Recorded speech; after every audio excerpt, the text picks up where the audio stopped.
Good morning mga kabiyaheros. Mga oras na ito, pauwi na ako galing sa aking work. Yun, banayad naman yung pag-uwi ko. Yan, banda yung panahon. Tapos habang binabayad ko dito, papuntang bayan doon sa uwi ko pa uwi sa amin. Mga dyan banda yan, para akong ano yan. May natatanaw na ako dyan mga light blue na uniform. Kuya, no? Meron parang may mga natatanaw. LTO ata yun. Wait a minute. Who are you? So yan. Yan, dalawa kagad na yan. Ako, LTO nga.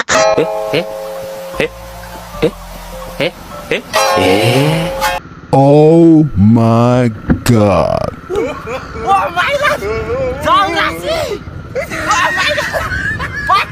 Medyo kabado-bete tayo dito mga kabiyahero. First time mo kasing ma-checkpoint ng LTO. Sa talod-talod po na nagmumotor. First time wala talaga na checkpoint ng mga LTO. So kaya yan, medyo kabado talaga ako dyan. Kahit na kompleto ako sa papers, wala naman tayong violation. Pero legit na pag LTO yung namamara.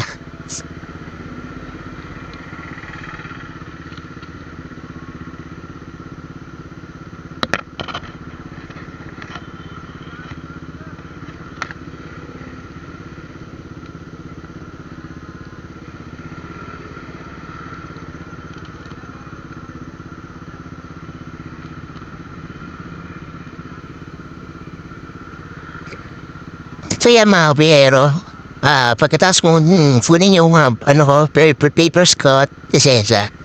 Kala ko ako lang kinakabahan eh. Pati pala si kuya, kakabiyahero natin na kulay blue na ito. Patanong sa akin Pero may plate number ka na? okay lang ba yung MV file number niya. So yan, sabi niya sa papel niya meron na naka-indicate na plate number.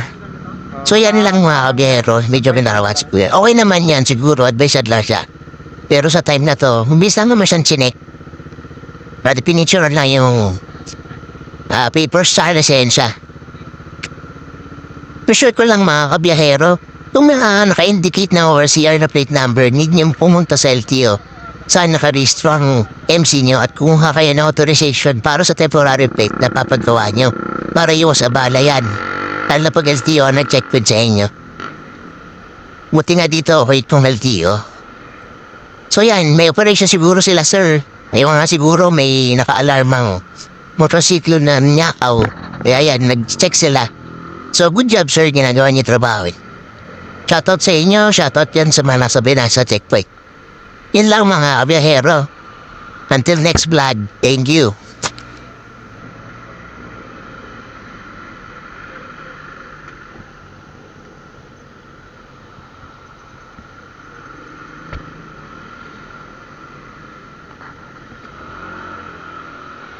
Thank you, sir.